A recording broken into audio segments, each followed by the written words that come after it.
পশ্চিমবঙ্গের হুগলির বাঁশবেড়িয়ায় গঙ্গায় ডুবে গেছে ছাই বোঝাই একটি বাংলাদেশি কার্গো জাহাজ। কয়েকদিন আগে ত্রিবেণীর ব্যান্ডেল থার্মাল পাওয়ার স্টেশন থেকে ছাই নিয়ে ফিরছিল ওই কার্গো জাহাজটি। সেখান থেকে দেশে ফেরার পথেই দুর্ঘটনাটি ঘটে। জাহাজটি উদ্ধারে কাজ করছে উদ্ধারকারী দল।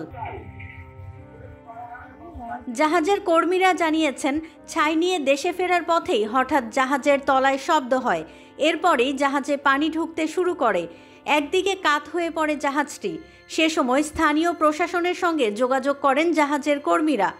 চালকের কেবিন বাদ দিয়ে পুরো জাহাজটি ডুবে যায়। কেউ না বুঝলেও আমরা আপনার প্রয়োজন বুঝি, আর তাই তো অত্যাধুনিক ফিচার সম্বলিত বিভিন্ন সাইজ আর কালারের 250-টিরও বেশি ডিজাইন অপশন নিয়ে ওয়ালটন স্মার্ট ফ্রিজ বোঝে আপনার প্রয়োজন।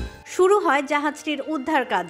এখন গঙ্গায় পানি কমে যাওয়ায় জাহাজটির কিছু অংশ আবার ভেসে উঠেছে।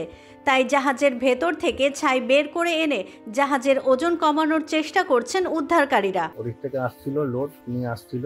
আচ্ছা, ওখানে চেপে গেছে চড়াতে, দিয়ে ওখানে আটকে গেছে, দিয়ে ওটা জোয়ারে জল উঠে গিয়ে ডুবে গেছে। ভাটা হলে দেখা যাচ্ছে, আর জোয়ার হলে অনেকটাই ডুবে যাচ্ছে।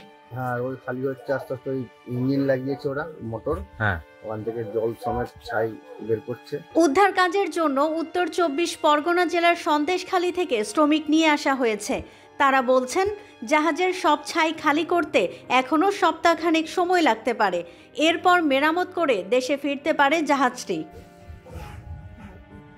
কলকাতা থেকে সুচরিতা কংসবণিকের তথ্য ও ভিডিও নিয়ে রিপোর্ট risingBD.com।